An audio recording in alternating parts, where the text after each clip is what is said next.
Assalamualaikum warahmatullahi wabarakatuh. Selamat pagi para pemirsa dimanapun kalian berada.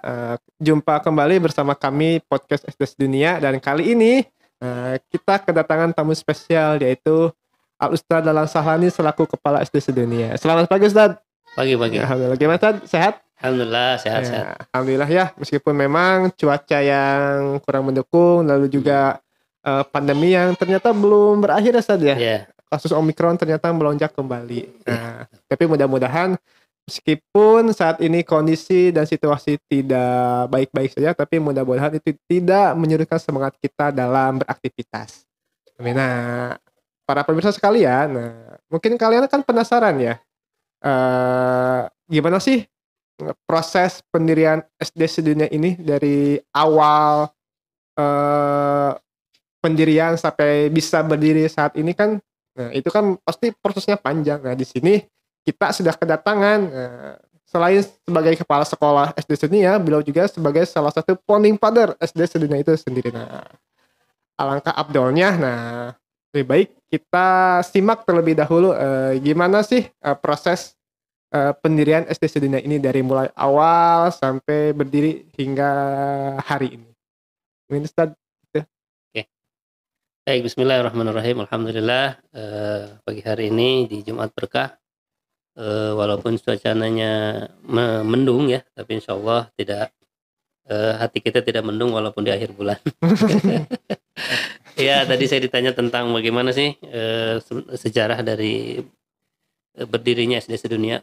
Pada awalnya sebenarnya ini lanjutan dari adanya RA ya, atau TK di Nurul Amal.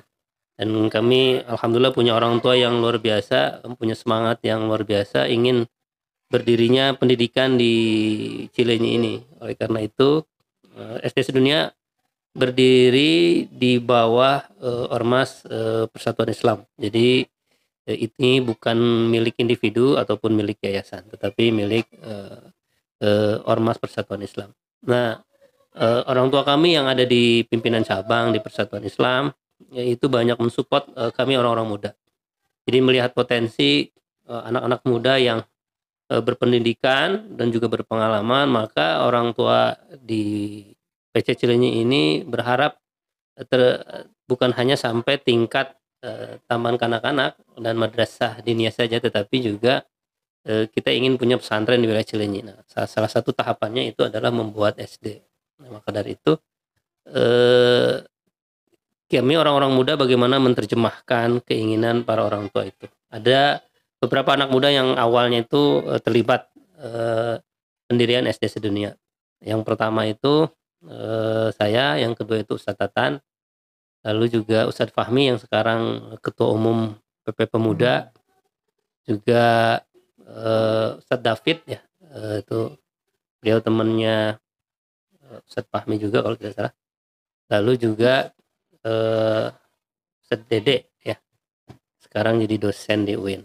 Jadi anak-anak muda ini kita bagaimana untuk bisa mempunyai pendidikan di SD Sedunia ini. Awalnya juga saya berdiskusi dengan beberapa anak muda ya, mereka setuju dan kita mencoba merumuskan hal-hal itu. Bagaimana menerjemahkan keinginan orang tua yang punya semangat yang sangat luar biasa. Di sana ada Pak Haji Erlan yang hari ini menjadi ketua PC Cileunyi, juga ada Pak Haji Suhaimi dulu di UIN, ada juga Pak Daman, Haji Use, dan juga para orang tua yang lainnya. Itu punya semangat yang luar biasa untuk mendirikan SD ini. Dan kalau dari nama memang agak sedikit berbeda ya. Sebenarnya awalnya SD Sedunia itu singkatan, Sekolah Dasar Unggulan Islam Nurul Amal. Kita singkatnya jadi Sedunia, walaupun itu tidak pas sebenarnya. Jadi ya kita pas-paskan aja. Seperti itu. Ya akhirnya kita mendirikan itu, walaupun di awal itu sebenarnya kita secara sarana dan fasilitas itu tidak ada sama sekali. Artinya kita juga ikut ke TK. TK juga banyak membantu kita di awal itu. Jadi betul-betul kita disupport oleh lingkungan di mana mereka juga menginginkan adanya pendidikan dasar di kita, seperti itu. Iya. Singkatnya. Ya, menyimak tadi ya apa yang sudah Ustaz paparkan, berarti memang ternyata peran pemuda itu sangat sentral ya Tad, dalam Ya, betul betul pendirian betul. SD Dunia ini ya. Ya. Iya, yang menariknya itu justru di kita itu antara orang tua dengan para pemuda itu sinkron, satu visi, satu misi, dan orang tua memberikan kesempatan, memberikan apa ya, tanggung jawab yang besar kepada anak muda juga bertanggung jawab untuk amanah yang diberikan sehingga gayung bersambut gitu.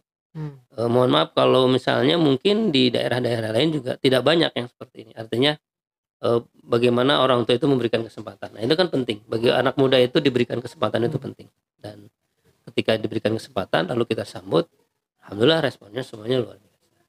Walaupun ya pasti ada aja tantangan mah ya. Nah, itu dia Mas. Ya, yang ini saya tanyakan itu. Kira-kira faktor hambatan dan juga tantangan dalam pendirian SD itu apa, Ustaz? Ya, yang jelas yang namanya pionir itu pasti tantangannya kepercayaan ya. Itu baik dari eksternal maupun internal, terutama dari internal ya. Artinya ketika kita mendirikan sekolah itu walaupun kita sudah melakukan analisis SWOT-nya ya, peluang, tantangan, itu kita sudah lakukan, tetapi ya tetap ada ketidak atau kekhawatiran lah mungkin ya. Sebagian dari internal itu apakah bisa atau apakah nanti bagaimana, terutama dalam hal kaitannya dengan prasarana. Itu yang mungkin dikhawatirkan ya, tapi kalau kita tidak memulai ya kapan lagi? Kalau bukan oleh kita siapa lagi kan gitu. Artinya kita sebagai pionir ya berusaha untuk bagaimana mempersiapkan itu dan insya Allah nanti akan kita regenerasikan kepada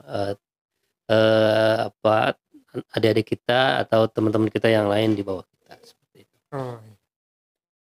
Baik Ustadz, terima kasih atas pemaparan sejarah pendirian SD Dunia dan juga hambatan juga tantangan yang dilalui ketika pendirian ini. Nah, pemirsa apakah mau dilanjut atau tidak?